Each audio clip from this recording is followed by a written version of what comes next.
Bonjour à tous et bienvenue dans Parole d'Ivoire, votre nouvelle émission YouTube incontournable au cours de laquelle nous nous plongeons au cœur de sujets passionnants qui façonnent la jeunesse ivoirienne. Aujourd'hui, je suis avec des invités incroyables avec lesquels je vais discuter de la décennie de la vingtaine. Elles vont nous parler de choix professionnels et personnels qu'elles ont pu faire, qui ont façonné leur vie. Permettez-moi de vous présenter Audi et Demer. Alors Audi, comment vas-tu? Merci beaucoup d'être là. Merci à toi, je vais très bien. Et toi, ça va? Je vais bien, merci. Dieu Encore merci. mieux parce que vous êtes là. Oh. Et je me tourne vers la belle Demer. Comment vas-tu? Je vais très très bien. Tu vas- Ça va. Dieu merci. beaucoup. Merci d'être là. Et toi, ça va? Ça va bien, merci. Très contente et très enthousiaste à l'idée d'avoir cette belle conversation avec vous. Alors, j'aimerais qu'on commence cette petite conversation par un icebreaker parce que je pense que si on a la possibilité de faire une petite activité qui détend l'atmosphère, la conversation devrait être plus productive et puis on pourra avoir énormément de choses à se dire. Donc, ma petite question pour vous, c'est est-ce que vous avez une première fois, c'est-à-dire une situation soyez, une situation vraiment au cours de laquelle, voilà, exactement, tu étais comme ça en fait. Tu te disais, oh mon Ok. Dieu, qu'est-ce qui est en train de m'arriver? Alors moi également, je suis en train de penser à ma première fois à la télé. Bon, ça, c'était lors d'un casting. Normalement, je suis partie à Live TV pour la première fois pour un casting et je suis partie sans talon. C'est-à-dire sans talon la première fois. Déjà, j'étais en train de descendre les marches, vu qu'il y avait beaucoup de personnes et des gens que je ne connaissais forcément pas, que je voyais seulement à la télé. Et c'était vraiment quelque chose de différent. J'arrive, je trébuche. Non seulement j'ai pas de talon, je trébuche et puis je suis sur le plateau. Maintenant, on me donne une feuille, on me dit agis comme si tu étais en train de présenter un journal. Et moi, je suis en train de lire comme si j'étais en classe. Et il y a le monsieur qui me dit mais attends, t'es sûr que toi, tu veux passer à la télé ou tu veux... Ouais. Aujourd'hui, là, c'est devenu facile pour moi, heureusement. Je suis de mère. Voilà. Ah, mais voilà, on est contente. Au moins, on applaudit En vrai, pour l'amélioration. Alors moi, ma situation, c'était pendant l'émission The Voice. Ok. Nous étions en pleine répétition et il y avait quand même ma petite team pendant la répétition. Donc, je me Ouais. donnais un genre, comme on dit chez nous. Et ils étaient là, ils disaient, Audi, ah, ça va être le tour de Audi. Donc, on me donne le micro et moi, j'accélère sur le podium. Je rate la marche et je tombe. Au. Tous ils se mettent à Ok. applaudir, bravo, vraiment.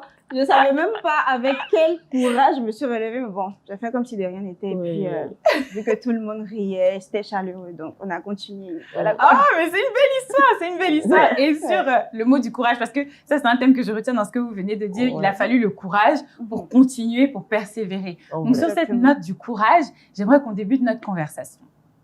Alors, je pense que quand on rentre dans la vingtaine, il y a tellement de choses qui se passent. Entre 20 ans et 30 ans, tu as des gens qui se marient. Tu as des gens qui ont des enfants. Tu as des gens même qui se concentrent sur leur vie professionnelle. Il y en a qui perdent la vie. Et donc, je pense qu'il faut énormément de courage pour même arriver à surmonter cette décennie. Donc, j'aimerais savoir quels sont les conseils ou des choses que vous auriez aimé entendre qui vous auraient permis vraiment de vous armer de courage pour affronter cette décennie. J'aurais aimé qu'on me dise que je n'avais pas forcément besoin des gens pour arriver là où je dois en fait être là. J'aurais aimé qu'on me dise que l'entrepreneuriat, c'est la rigueur. J'aurais aimé qu'on me dise que on n'a pas forcément besoin de mauvaise compagnie. On n'a pas forcément besoin d'être entouré, mais c'est plutôt la qualité des personnes qui nous entourent, qui font de nous ce que nous sommes aujourd'hui. J'aurais aimé qu'on me donne tellement de conseils positifs face à l'avenir. Il y a tellement d'erreurs qu'on ne va plus jamais recommettre, Inch'Allah. Puis voilà, en fait, moi, c'est ma conception des choses aujourd'hui. Donc, la Ouais, plupart ouais. des choses, c'est vraiment les gens. Les Savoir que tu gens. peux compter sur toi-même. Voilà, En fait. comptez sur moi d'abord, avant quiconque. Et j'ai pas dit qu'on n'a pas besoin des gens. Hein. J'ai dit comptez sur moi avant quiconque. C'est-à-dire être ma propre conseillère avant de me pencher vers quelqu'un. C'est de ça qu'il s'agit. Et c'est ce qui m'a aidé à me relever comme ça là. Parce que j'ai toujours fait les choses selon moi, tout simplement. Non, mais ça, c'est une super réponse et je vais revenir à toi tout de suite, mais j'aimerais bien avoir la réponse de Audi. Moi, j'aurais aimé qu'on me dise la vérité. La vérité, parce qu'il y a beaucoup de choses qui sont cachées, il y a beaucoup de tabous, surtout ici en Afrique. J'aurais aimé qu'on me dise la vérité, j'aurais aimé qu'on me laisse faire aussi, qu'on ne m'effraie pas, parce qu'on m'a beaucoup effrayée. On m'a beaucoup effrayée, on m'a dit non, fais pas ci, fais pas ça. Alors que parfois, c'est lorsqu'on ose qu'on obtient des très bons résultats. Yes. Donc, j'aurais aimé qu'on ne m'effraie pas. J'aurais aimé aussi savoir choisir mon entourage, parce que ça compte beaucoup. Et voilà, mon entourage a beaucoup joué à un certain moment et ça a causé vraiment un régressement dans ma vie. Après ça, quand j'ai pu m'en séparer, j'ai commencé à évoluer petit à petit. C'est tout ce que je peux dire pour l'instant, mais il y a tellement de choses que j'aurais aimé qu'on me dise. Voilà. Mais oui, non, mais franchement, j'entends beaucoup les non-dits, mais surtout l'entourage. Et moi, j'ai une petite question pour vous challenger un peu. Okay. On dit souvent que l'entourage est le reflet de ce qu'on est. Donc souvent, quand on a des fréquentations qui sont toxiques ou des fréquentations qui nous emmènent à regresser ou des fréquentations qui nous donnent l'impression qu'on a besoin des autres, est-ce que ça, c'est pas souvent aussi un reflet de ce qu'on pense qu'on est? Est-ce que quand on pense qu'on a besoin des autres, c'est pas là qu'on attire finalement un entourage qui est un peu toxique? Quelle est votre perception de l'entourage et de ce que l'entourage dit sur nous finalement? Tu as dit un truc tout à l'heure qui m'a... Je suis d'accord avec ça. L'entourage, en fait, c'est en fonction de nous. C'est en fonction de nous. C'est nous, en fait. Le type de personnes qui nous approchent, les endroits qu'on fréquente, déterminent les gens qu'on rencontre. Moi, je l'ai toujours dit. Ça dépend forcément de nous. Et après, on a toujours le choix. Donc, à toi de voir. On a le sens du discernement, tu fais la part des choses. Si quelqu'un ne te convient pas, je suppose que tu es censé te retirer. Voilà, tout simplement. Non, je suis d'accord, je suis d'accord. Donc là, moi, je pense qu'il y a quand même un travail que tu dois faire sur toi-même pour arriver à discerner les personnes, finalement, qui sont les personnes qui te correspondent. Je ne sais pas ce que tu penses de ça. C'est difficile lorsque tu es une personne très gentille, très... quand tu t'attaches beaucoup aux gens, c'est très, très difficile parce que exactement, c'est comme ça que tu vas demeurer dans les fausses compagnies, dans les mauvaises décisions, etc. Tout à l'heure, Demer a dit que tout dépendait de nous. Mais quand toi-même, tu n'as pas la force de dire non à tel ami, non à tel ami, tu vas demeurer dans ce qui t'arrange pas, finalement. Donc, il faudrait vraiment, je sais pas, moi, je suis chrétienne, donc je vais dire la prière. On va commencer par la prière. Donc, très important. Faudrait beaucoup de prières et puis beaucoup de force parce que les liens d'âme, les liens entre les humains, c'est très difficile de s'en défaire. Donc, voilà. Et puis, moi, je pense aussi à notre contexte culturel. Moi, je pense que, par exemple, moi, je viens d'un groupe qui s'appelle les Malinqués. Et chez les Malinqués, la famille, c'est très important. La communauté, c'est très important. Quand on va faire des mariages, quand on va faire des baptêmes, même quand on va accoucher, en général, l'entourage est très important. Et on demande aux gens dans les sociétés africaines d'être bien avec les autres. Mais cette définition d'être bien avec les autres, c'est une définition sur laquelle on doit se poser des questions. Parce que à quel point est-ce qu'on est bien avec les autres au point de s'en oublier?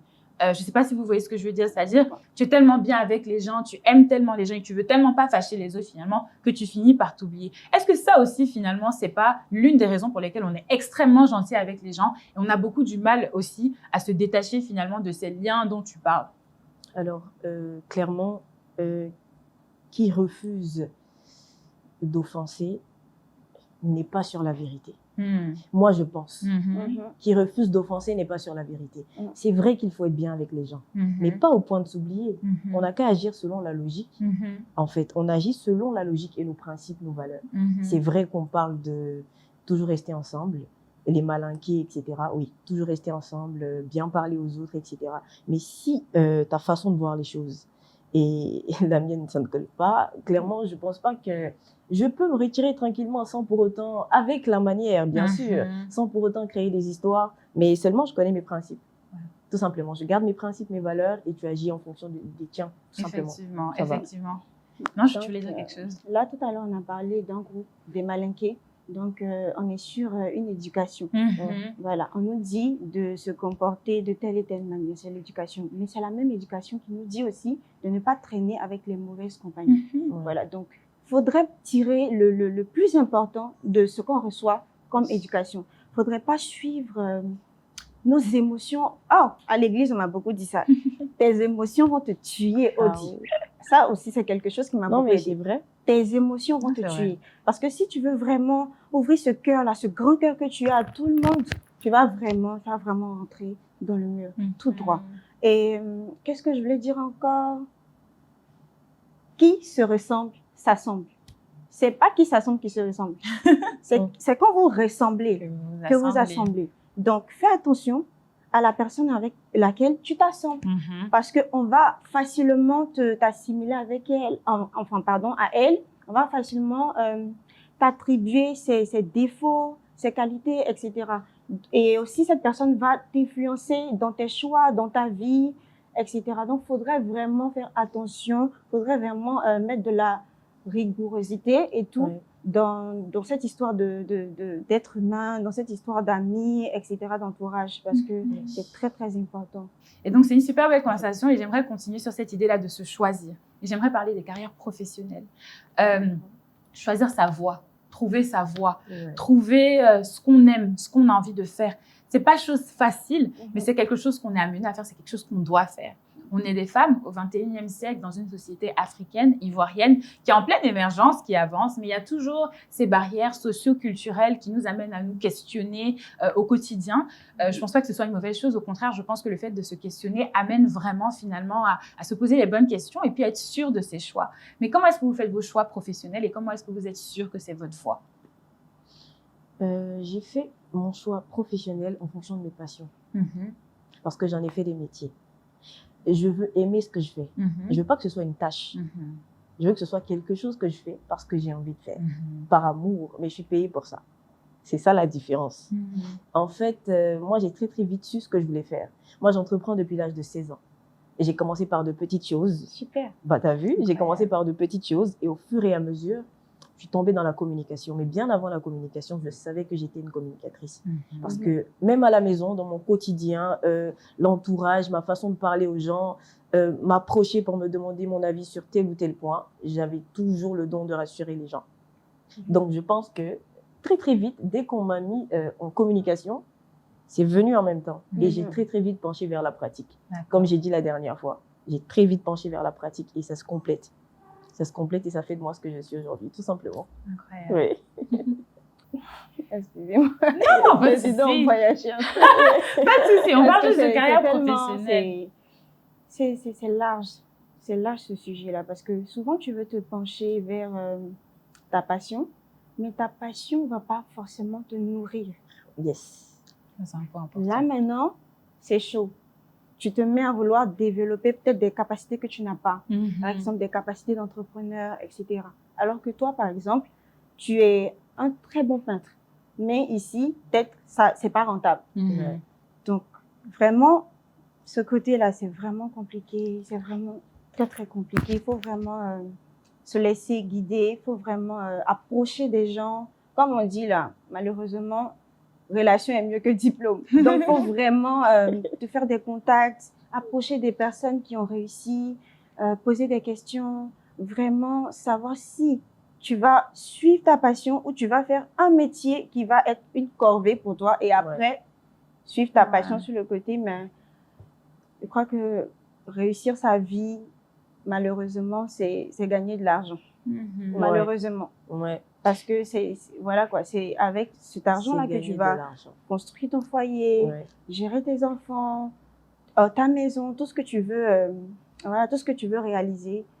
Et voilà, c'est ça. Mais moi, je me pose la question de savoir également aussi, comme tu disais, toutes les passions ne sont pas forcément rentables. Et puis au-delà de ça, comment est-ce qu'on choisit de poursuivre ces passions? Et comment on est sûr que la voie qu'on emprunte est la bonne voie? Est-ce que vous avez des moments de vulnérabilité où vous vous êtes posé des questions, vous vous êtes dit, est-ce que c'est vraiment ma voie? Est-ce que c'est vraiment ce que je veux faire? Et comment est-ce qu'on continue d'avancer malgré les doutes finalement? Parce que moi, je pense que ça, je veux pas qu'on passe à côté de cette essence-là du débat. C'est vraiment les moments de vulnérabilité. Ouais, je pense que tout le monde a déjà fait face à ces moments-là.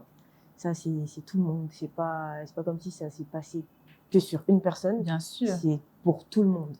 Tout le monde. Mais en fait, moi, je pense que je vais pas prendre ça. Bon, si, moment de vulnérabilité, mais en même temps, moment de remise en question. Moment de vulnérabilité, moment de remise en question. C'est ce moment-là, c'est de ce moment-là même dont tout le monde a besoin, justement, pour pouvoir se relever. Ce moment-là, moi, je l'appelle le commencement. Ciao. C'est le commencement. C'est ça. C'est de ça qu'il s'agit. C'est ça. C'est ça même. C'est ça même. C'est ça.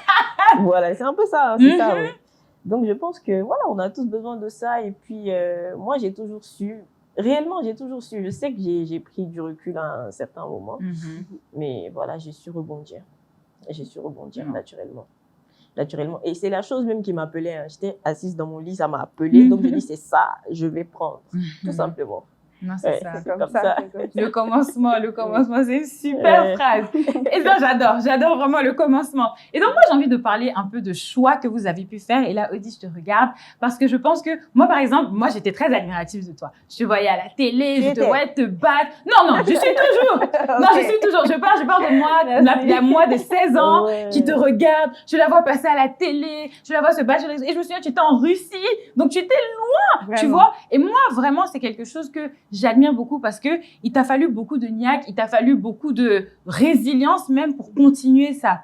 Est-ce que tu veux nous parler un peu de choix que tu as pu faire qui ont pu impacter ta vie estudiantine, ta vie professionnelle, positivement comme négativement ou bien de façon neutre? Je sais que tu as une magnifique petite fille et j'aimerais savoir comment est-ce que ça finalement ça a meublé ton quotidien et comment ça a impacté ta vie et puis tes choix professionnels. Ok. Premièrement, j'aimerais que vous sachiez que j'ai fait beaucoup de mauvais choix. Beaucoup de mauvais choix. Et on apprécie, j'adore la vulnérabilité, j'adore le fait que tu sois transparente sur ça. Beaucoup. Je sais même pas, qu'est-ce qui m'a pris, mais je me suis retrouvée en Russie. Je sais pas, enfin, trop de mauvais choix, franchement. Mais au fur et à mesure, ces mauvais choix me guidaient sur mes choix de destinée. Donc, plus je faisais des mauvais choix, plus je me rapprochais de ce que je voulais faire réellement. Donc, vous n'êtes pas sans savoir, que je suis, je peux me proclamer artiste comme ça parce que je suis pas officielle, mais bon, j'aspire à être une artiste. Un artiste, c'est quelqu'un qui a l'art, donc moi je te considère comme une artiste, comme une chanteuse. Ok, voilà. On va pas se discréditer, tu es une artiste chanteuse. Merci. Donc, c'est cela ma passion. Et à côté de ça, j'ai beaucoup de choses que je sais faire quand même. Et je savais pas, c'était beaucoup embrouillé. Et au fur et à mesure, je voyais que ici, si tu pars, tu vas te perdre. Là, ok, ici. Et voilà, c'est comme ça que aujourd'hui, je me suis retrouvée à vouloir tout faire par moi-même. C'est pas une bonne idée, mais ce sont ce sont les expériences qui m'ont amené à réfléchir comme ça. Parce que les gens attendent beaucoup que nous soyons redevables éternellement envers eux. Et ça, c'est très compliqué, surtout dans le milieu du showbiz. Donc, qu'est-ce que moi j'ai décidé de faire? C'est de faire les autres choses que je sais faire à côté qui allaient me permettre d'avoir de quoi commencer cette carrière-là. La préparation. Voilà, la préparation. Et en allant dans ce sens, heureusement, parce que ce n'est pas malheureusement, j'ai eu ma petite fille. Et voilà encore une étape qui a beaucoup chamboulé ma vie. Vraiment, beaucoup chamboulé ma vie. C'est pour ça que tout à l'heure, j'ai dit, j'aurais vraiment voulu qu'on me dise la vérité. La vérité, parce que déjà, l'étape de la grossesse, ce n'est pas ce qu'on voit sur les réseaux sociaux. Détrompez-vous tout de suite. Ce n'est pas le joli bidon et puis on fait les TikTok, on bouge. Non. Il y a beaucoup de choses très, très difficiles à surmonter. La grossesse, l'accouchement, le postpartum, accepter son corps, accepter de ne plus dormir à cause de l'enfant, vraiment accepter les critiques des personnes dehors aussi qui vont venir te juger, savoir que oui, disons que oui, tu es une mauvaise mère, tu es une bonne mère. Vraiment compliqué, mais avec vraiment la résilience, avec vraiment la volonté d'y arriver, avec la persévérance, la prière, on finit par voir quand même son chemin. Le bout du tunnel. Non, mais j'entends que c'est pas une étape facile et je te remercie vraiment de nous partager ça parce que je pense que c'est super édifiant pour nous qui ne sommes pas forcément maman, de voir ce que ça représente. Et tu disais, les gens te qualifient de bonne mère, de mauvaise mère. C'est quoi même qui détermine finalement le fait d'être une bonne mère ou d'une mauvaise mère? Moi, je pense qu'une maman, c'est celle qui se bat pour son enfant, celle qui veut pas s'arrêter, celle qui a toujours envie finalement d'aller chercher pour son enfant. Mais j'entends que c'est pas facile. Est-ce que tu penses que le fait que ce soit arrivé un peu plus jeune, je pense que la vingtaine, c'est un âge, c'est totalement raisonnable pour avoir des enfants, mais par exemple, aujourd'hui, on a une ère où, par exemple, des Rihanna qui vont avoir des enfants à 33 ans, etc. Est-ce que tu penses que finalement, avoir ça dans cette décennie, c'est quelque chose qui a eu un impact différent de si tu l'avais eu un peu plus tard, en fait? Est-ce que tu penses qu'il y a plusieurs choses que tu aurais su ou bien est-ce que tu penses que finalement, c'est quelque chose qui t'a beaucoup appris? Moi, je pense que l'âge n'est pas le plus important. C'est vraiment de suivre les choses étape par étape. Nos parents nous ont dit, nos premiers maris sont nos boulots. On n'a pas écouté. Il faut écouter les parents. On écouter. On n'écoute pas. Vraiment, il faut écouter. C'est très dur. Parce que lorsqu'on saute les étapes et qu'on arrive à l'étape où nous ne devrions pas être à notre âge, c'est vraiment, je dirais, beaucoup plus compliqué. Alors que si on part de 1, après on part à 2, 3, etc., ça sera beaucoup plus aisé pour nous. Voilà. Il y a quelqu'un qui disait, j'ai bien aimé ça, qui disait, si vous avez 18 ans, ayez 18 ans, pardonnez. Ayez 18 ans. Laissez les choses des personnes plus âgées aux personnes plus âgées. Voilà. Allons-y step by step et puis ça sera mieux pour nous en fait. Sinon, c'est très très difficile. Très très très difficile.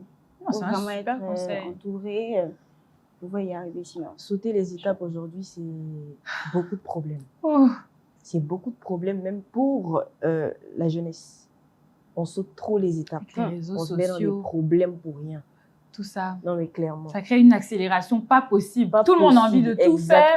Et ça crée par exemple, quand tu regardes tout le monde qui se fait de l'argent aujourd'hui, il y a des jeunes qui ont énormément d'argent, etc. Tout le monde veut avoir l'argent. Tout le monde veut devenir milliardaire à 20 ans. Tout le monde veut être dans Forbes. Tout le monde... Mais le truc, c'est quoi? C'est qu'ils le font de la mauvaise manière.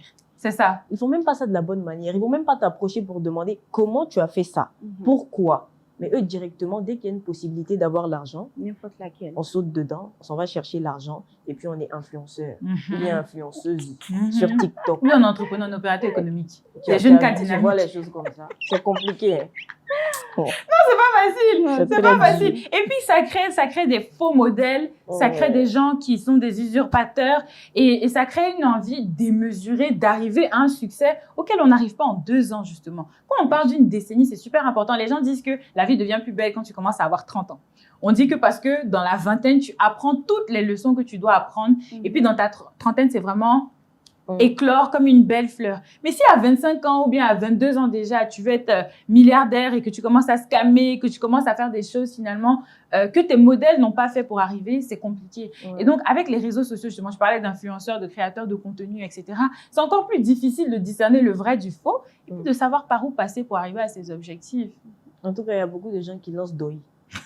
Sur les réseaux, ils sont nombreux. Tout à chiffon. Il y a trop de Doi. Tout à chiffon. Il y a des pages, tu vois, tu te dis, ah, vraiment, la personne. Et puis, tu vois la personne, en fait, la personne galère comme toi. Ouais. Mais en fait, à la télé, tu as une impression. Et moi, vraiment, je déplore. Je déplore ça, quoi. Parce que, bon, à quel moment est-ce qu'on devient vrai pour permettre à tout le monde d'avancer de la même manière, finalement? Pas facile. Voilà pourquoi moi, j'ai opté pour m'écouter moi-même. Je fais les choses pas à pas et selon mon rythme. Il n'y a pas de pression. Où ma main peut arriver là? C'est là-bas que je pars, dans un premier temps. Et je vais vers ce qui m'appelle. Je ne cours pas pour aller chercher. Dans certains points, certains cas, dans un sens précis. Voilà, c'est comme ça que ça se passe pour moi. Et puis ne pas se précipiter aussi, souvent travailler aussi pour arriver à ses objectifs. Parce que souvent, tu as envie de faire quelque chose. Ok, tu as envie de faire la chose, mais si tu n'as pas la préparation. On dit que quelqu'un qui travaille dur, souvent, vaut mieux que la personne qui a le talent naturel. Parce que si tu travailles vraiment, vraiment, ça te rend parfait, littéralement. Mais cette envie de travailler, là, moi, je n'ai pas l'impression qu'on l'a toujours autant, en fait. Je sais pas. Je sais pas, mais c'est quelque chose à quoi je pense très souvent. Et du coup, d'autres questions que j'aimerais vous poser, par exemple. Comment on gère? Vous avez parlé de religion. Moi, je crois en Dieu également, je suis religieuse, etc. Comment est-ce qu'au cours de cette jeunesse-là, on fait en sorte de rester alliés et fidèles à ces principes religieux tout en faisant ce qu'on a envie de faire? Moi, j'ai grandi dans la parole de Dieu. Dès ma naissance, on m'a envoyé à l'église. Vraiment, je dis merci à mes parents pour ça. Merci à mes parents pour ça parce que c'est grâce à ça que j'ai évité beaucoup de choses dans ma vie. Parce qu'à un certain âge, on est confronté à la drogue, à beaucoup de choses. À beaucoup de choses. Et c'est seulement la foi, la crainte de Dieu qui va t'amener à ne pas toucher à certaines choses.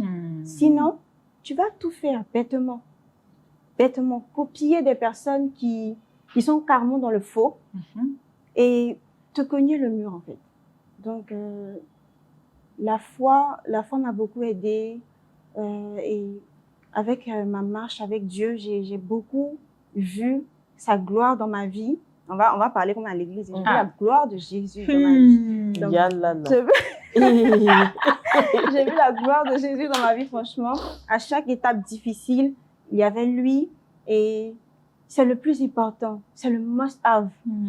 C'est le must-have pour tout le monde. Si vous ne croyez pas en Jésus, croyez en Allah, ou croyez aux divinités en tout cas. Oui. Donc, moi, c'est ce que j'avais à dire. Ok, vas-y d'abord. Moi, je rejoins Audi. La vérité, moi, je pense que, en un mot, ce qui nous permet de nous tenir comme on est aujourd'hui, là, il y a l'éducation associée à la religion. On a été éduqués de base comme ça. Donc, merci à nos parents. Ça nous permet beaucoup d'éviter les choses. Franchement. Et le fait aussi de ne pas associer la foi à l'apparence. Ah, c'est de ça que moi je veux parler. Parce que là, vous êtes en train de prêcher, j'adore. Mais il faut rentrer dans le vif du sujet. Je veux pas qu'on associe la foi à l'apparence. Pourquoi? Parce que si le corps était important, Dieu, il n'allait pas prendre les âmes. Si le corps, il était important, Dieu, il n'allait pas prendre les âmes. Le plus important, c'est ce qui se passe ici et vos intentions. C'est très important. Donc, gardez à l'esprit que quoi qu'il en soit, croyez en Dieu. Point final. Il n'y a pas de débat même, c'est tout. Ouais, pas les apparences. Il faut croire dans son cœur. Oui, dans son cœur, clairement. Et moi je vous trouve incroyable parce que je sens vraiment la foi. Je sens vraiment, on est dans un espace très spirituel et tout ça. mais la foi, c'est quelque chose qui n'est pas facile. La foi, justement, on définit la foi par le fait que tu rencontres des épreuves. Et puis, c'est dans ces épreuves, c'est dans ce questionnement-là que tu arrives. Une ferme assurance. Voilà. Et en étant jeune, surtout, étant exposé à toutes les choses dont tu es en train de parler, est-ce que vous avez des moments à partager où la foi a été vraiment testée? Et quelles sont les façons dont vous avez repris le dessus? Parce que cette émission, on l'a fait pour discuter, mais on l'a fait aussi pour les plus jeunes filles. Parce que c'est peut-être des conseils que nous, on n'a pas forcément pu avoir, qu'on veut pouvoir donner. Ou des conseils qu'on a eus, mais aujourd'hui, on peut relayer ça avec des plateformes multimédia. Donc, est-ce que vous pouvez peut-être me parler de moments où la foi a été testée et comment est-ce qu'on a fait pour surmonter les épreuves? Et comment on s'est rendu compte que la religion, c'est la façon d'y arriver finalement? Moi, ma foi est tous les jours testée. Tous les jours. Tous les jours, tous les jours. Le fait de ne pas être bien mentalement. Le fait de se sentir mal tout le temps. Le fait d'être renseigné même sur la dépression. Le fait de perdre quelqu'un de cher.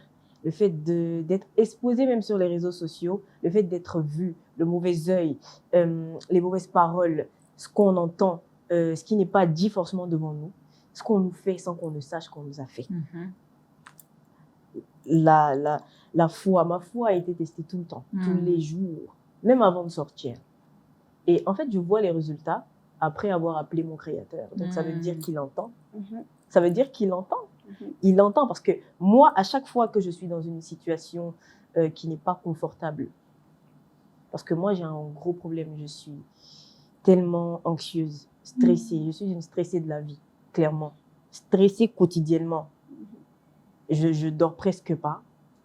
Je passe mon temps à réfléchir sur des choses même qui ne sont même pas encore arrivées. Non, sur des choses qui ne sont pas encore arrivées. Je suis en train de penser la pression de réussir. Non. Mais ça, c'est l'envie de réussir. C'est quand tu sais que tu vas réussir tous les jours, tu te dis, je pense même à des choses qui ne sont pas encore arrivées. Je pense surtout à la mort. Quand tout de suite, là, j'entends que quelqu'un est décédé et j'entends la façon dont il est décédé, là. Je dis, dès qu'il y a un petit côté me fait mal en même temps, je dis, ça n'est pas en train de se passer. Attends, il est parti m'asseoir au salon, là-bas, comme ça, c'est devant les gens. En tout cas, ou bien. Donc, quand on commence à prier pour moi, on ne sait jamais. C'est compliqué. Non, mais c'est ça, la peur de la fin. Non. L'impression que tu n'as même pas assez de temps pour faire tout ce que tu veux faire, non, en fait. En vrai, et surtout, ça m'a coupé l'envie de tout. À un certain moment, j'étais vraiment braquée parce que même faire les ongles, faire les cheveux, m'apprêter, ranger ma chambre, j'arrivais pas. Parce que je me dis, mais ça sert à quoi si on va mourir? Je vivais presque plus. Bon, ça continue, mais j'essaie d'aller mieux. D'accord? Et quand je vais pas bien, il y a un verset, une invocation que j'arrête pas de dire. Hasbunallah wa ni'mal wakil. Et quand je répète, il y a forcément quelque chose qui se passe. Donc, ça veut dire qu'il entend. La foi est tout le temps testée. Tout le temps. Donc, on est dedans. C'est comme ça que ça se passe. On est avoir un mouchoir, s'il vous plaît. Oh, je pense que ça interdit de même moi, ça m'a rendu super émotionnée. Je me suis dit, waouh! avoir un mouchoir, s'il vous plaît. Vraiment, la vie est dure. La c'est vie pas est trop facile. dure. en La vie est vrai, trop dure. ouais. Franchement. Non, et puis c'est ça, la santé mentale. Ce dont tu es en train de parler, c'est super important. Je regardais dans les informations, il y a un monsieur, il n'y a pas très longtemps, qui s'est jeté du haut d'un pont. Est-ce qu'on en parle assez? Est-ce que si on avait assez de conversations sur ce que représente la santé mentale, on serait pas finalement plus outillé pour aborder ce genre de choses? Moi, ce que tu dis, ça me parle tellement. L'anxiété, l'envie de réussir. Tous les soirs, tu es dans ta chambre, tu penses à tout ce que tu as envie de faire et tu te dis vraiment, il y a tellement de choses que je vais faire. Est-ce que je vais y arriver? Est-ce que même la vie que j'ai là, ce sera assez long pour faire toutes les belles choses que j'ai envie de faire? Et puis, c'est quelque chose qui rend anxieux. On ne sait pas forcément vers qui se tourner. Et puis, tout le monde a ses combats en général. Donc, la santé mentale, c'est quelque chose de super important. On ne parle même pas assez de l'anxiété. Souvent, tu es assis, tu es sur les nerfs, tu es fâché. C'est incroyable. Tu peux tout casser. Les crises d'angoisse. Je casse tout. C'est-à-dire, quand je suis angoissée, je casse tout. Mais ça, ce n'est pas forcément des choses qui vont être reçues. Ah, elle est maladroite. Non. Ah, elle est comme si. En Afrique, ici, dès que tu dis, maman, je fais une crise d'angoisse, il met mon nez là. Tu dis quoi même? Tu fais quoi ton problème? Même. Tu as quel problème? En fait, en Côte d'Ivoire, disons, en Afrique, c'est très banalisé la santé mentale. Pourtant, il y en a qui souffrent. On n'a même pas. Oui, on a parlé du monsieur qui s'est jeté. Il y a aussi un étudiant, dernièrement, j'ai vu, je ne sais pas, ce matin même, j'ai vu ça. Il s'est jeté par la fenêtre. Bon, enfin, c'est ce que j'ai cru voir. La dépression. Tout ça, là, c'est quoi la cause? La vie est dure. On n'arrive pas à parler. Parce que même tu as envie de parler, tu ne peux pas. Pourquoi? Parce que tu te dis, la personne qui est face de toi, elle ne va pas comprendre. Donc, mieux, tu te tais. Personnellement, je ne pense pas que c'est parce que la vie est dure. C'est vrai que la vie est dure, mais je pense que c'est parce que les gens ne laissent pas Dieu être Dieu. J'ai vu ça sur TikTok, j'ai beaucoup aimé. Let God be God. Les gens ne laissent pas Dieu être Dieu. Vous avez des problèmes, la vie est compliquée, vous êtes en dépression, etc. Mais vous avez un créateur.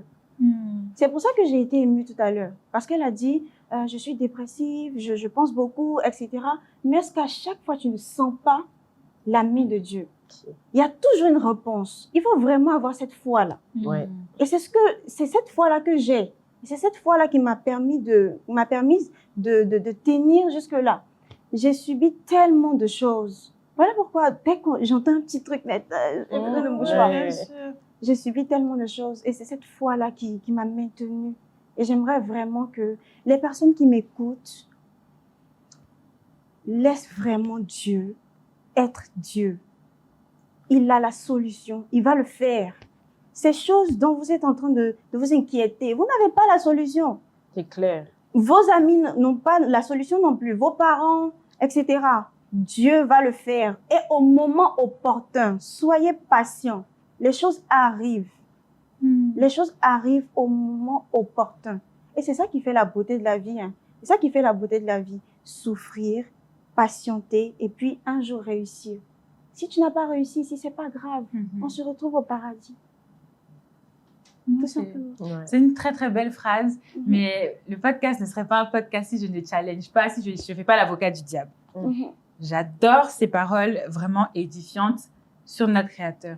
Mais la santé mentale également, il y a des maladies en fait. Souvent, les gens vont dire « je suis dépressif, je suis schizophrène ». J'ai tous ces mots finalement qui m'arrivent. On va lui dire « remets-toi à Dieu ». Moi, je suis d'accord. Il faut laisser Dieu être Dieu. Mais il y a des situations où quelqu'un qui est suicidaire, on peut s'en remettre à Dieu, mais c'est une condition mentale. Et c'est une maladie. C'est comme la typhoïde. Il faut aller se faire soigner. Et souvent, justement, c'est là que moi, je pense qu'il faut que les conseils religieux aillent avec l'accompagnement psychologique et thérapeutique qui est nécessaire. Parce que quelqu'un peut ne pas être bien, la personne peut avoir besoin de Dieu et souvent même justement aller dans les lieux où Dieu existe, ça fait du bien. Mais est-ce que finalement, il n'y a pas besoin d'un accompagnement? Et puis les gens souvent aussi, quand ils ne veulent pas t'écouter là, mais Dieu, ça va aller. Dieu va t'aider. Il y a ce petit truc-là, quand j'ai dit ça, le demain matin, quand tu te réveilles, ça va aller. Ok, pas de souci, mais à la fin de la journée, les gens se sentent seuls, les gens se sentent isolés. Donc, à quel moment est-ce qu'on parle? À quel moment on dit que c'est pas une honte? Tu te réveilles le matin, tu n'as envie de rien faire, tu n'as pas envie de ranger ta chambre, tu n'as même pas la possibilité de pratiquer l'hygiène personnelle. C'est pas une honte. Même partir prier, c'est dur. Te lever pour aller prier. C'est compliqué. Donc, dire même à une personne qui est dépressive, vas-y, va prier. Dieu, il sait tout faire. D'accord. Mais sur le coup, là, sur le coup, la personne a besoin d'autre chose. Il n'y a pas de chose plus Exactement. grand que Dieu, mais la personne a besoin d'autre chose sur le coup. Un Pas accompagnement. peut-être d'entendre ça, mais un accompagnement. Je suis là. Un câlin sans raison. J'espère que ça va aller, ça va bien se passer. Tu as envie de parler, dis-moi.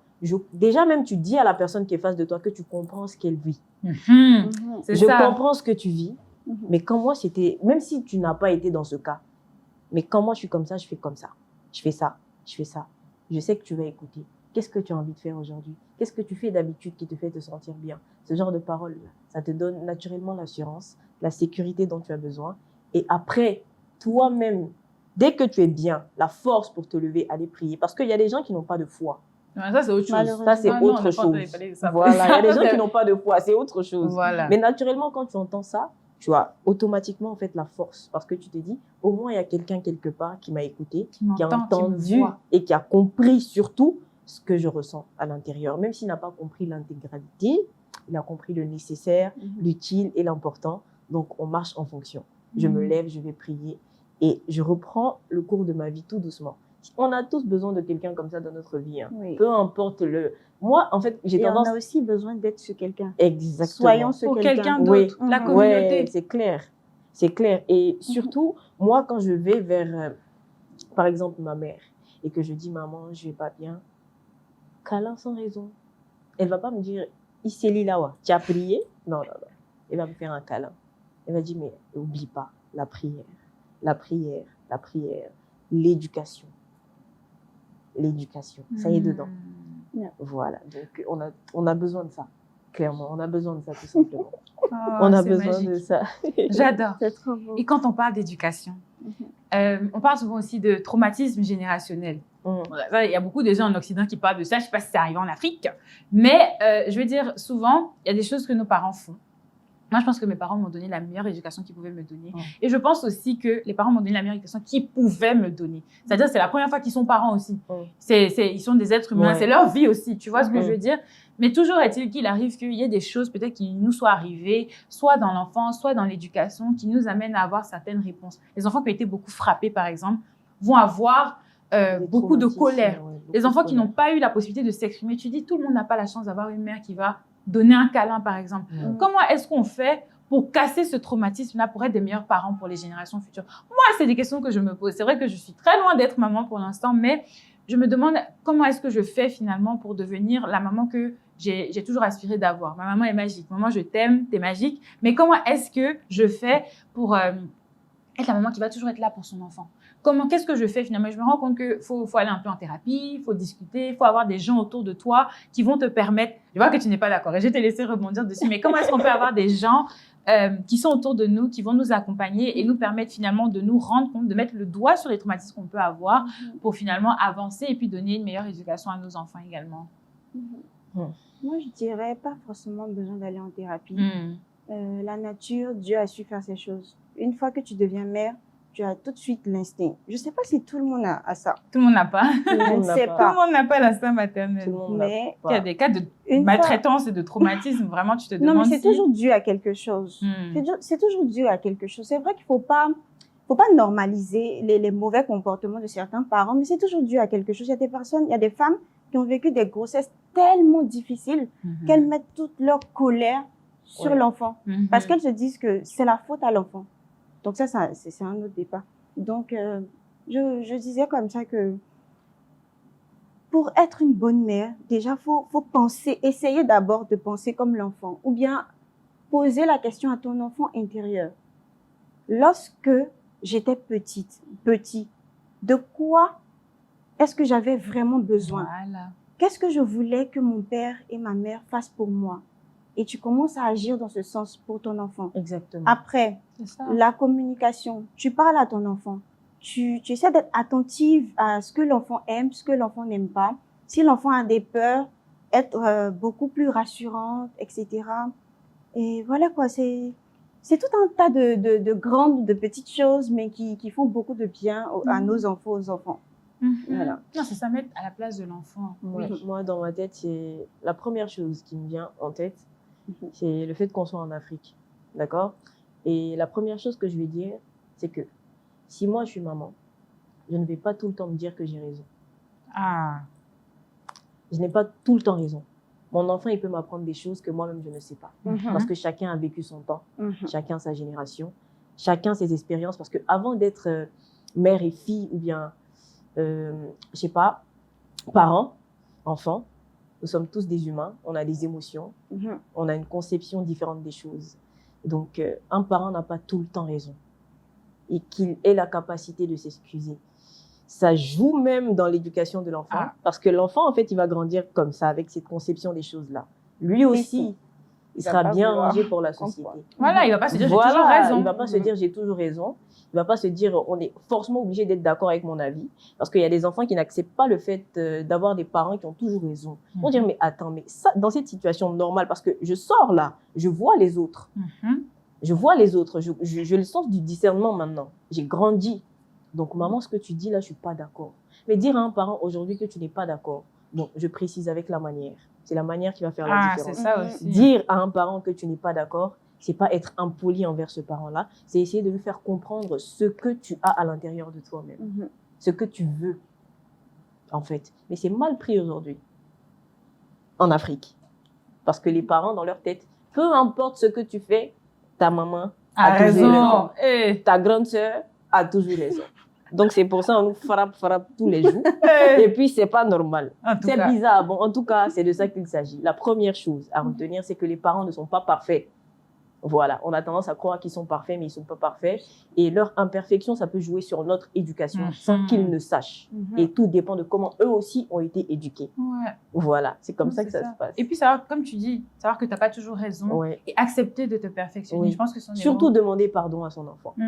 Excuse-moi, mon bébé, je t'ai fait ça. Désolée, je sais que j'ai mal fait. Moi, ma mère, elle me fait ça. Mon papa fait ça aussi. Moi, ma mère, elle me fait ça. Ça fait tellement de bien, ça apaise. L'aîné de la famille me fait ça. Ça apaise.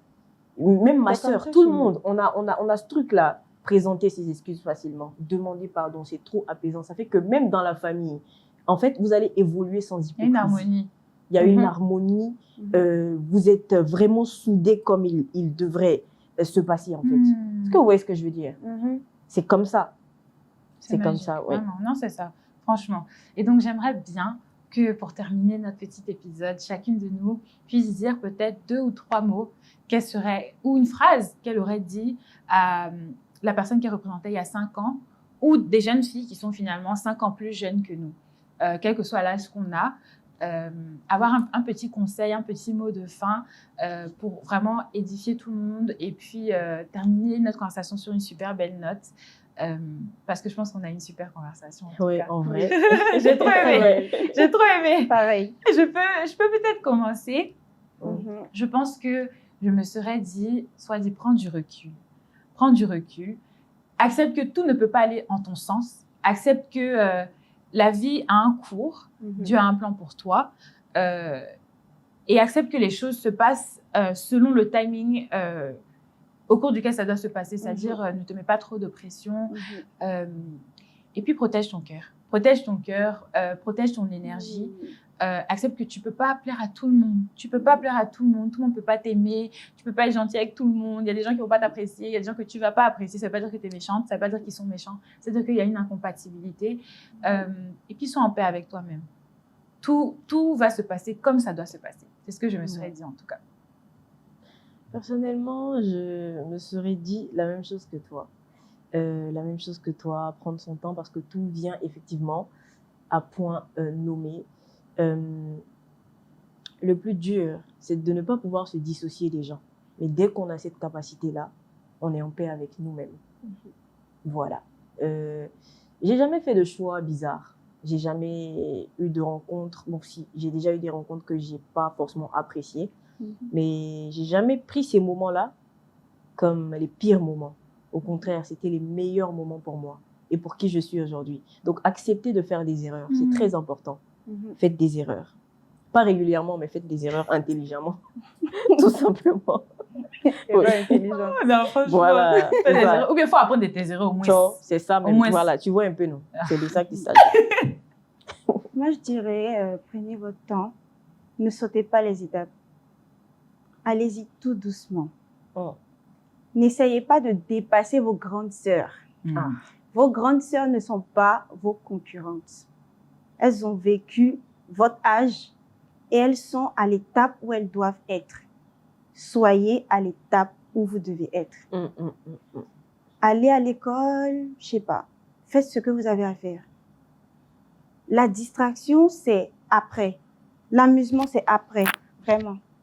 Lorsque tu es à un certain niveau, tu peux aisément t'amuser. Lorsqu'il est temps de travailler, de bosser, bosse, s'il te plaît. Ouais. Il y a beaucoup de regrets derrière l'amusement, la légèreté, le suivisme moutonnier. Il y a beaucoup de regrets derrière ça. Ouais. Les hommes, calez-les après le travail. Après le travail. Vous pouvez cheminer avec votre petite amie si vous voulez, mais sans plus, sans y mettre le cœur, votre âme, jusqu'à vous oublier. Soyez focus. Travail. Soyez focus. Parce que la manière dont vous avez besoin d'avoir un homme qui a un certain niveau, qui est comme si, comme eux aussi, ils ont besoin d'avoir une femme qui est intelligente, qui a ci, qui a tel boulot, etc. Ils ont besoin d'avoir une mère digne pour leurs enfants. Donc, quel genre de mère vous serez? Quel genre de femme vous serez? Ça doit être ça, votre priorité. Posez-vous de bonnes questions. Merci. Mettez-vous au centre de vos vies. Il n'y a Voilà. pas plus important que vous. Il n'y a pas plus important que Tout vous. Pas plus important que vous. Voilà. En tout cas, Donc, c'est un rassemblez peu ça. tout ce qu'on a dit là. Écoutez, Et puis prenez ça. Aussi, tout passe. Voilà, tout laisse aussi. tout laisse. Tout laisse, tout passe. C'est de ça qu'il s'agit. Voilà. Si vous avez eu un petit gourmet quelque part là-bas, c'est pas grave, ça va passer. Un petit échec, le bac vient de finir là. Ça va Si tu n'as pas eu le bac, ça va, un jour ta Ça va victoire va passer. arriver. Mais Ne aux gens désespère qui jamais. non, ceux qui n'ont pas étudié, désespérés. Désespérés. Mais c'est la vérité. Ok. Travailler, on dit qu'ils sont contents. Pourtant, ils n'ont pas bossé. Hein. Ah, Ceux qui travaille n'ont pas aussi. étudié, la désespérée. Parce Voilà. que ça vous a raté. Mais c'est la vérité. Non, les filles, vous êtes incroyables. C'était une super conversation. Ouais. Je pense que il n'y aurait pas pu avoir meilleur intervenant Ouais, que ouais, vous deux. ouais. Merci beaucoup, beaucoup. C'était tout pour Parole d'Ivoire. Suivez-nous pour d'autres épisodes très bientôt. Bye bye. Papa.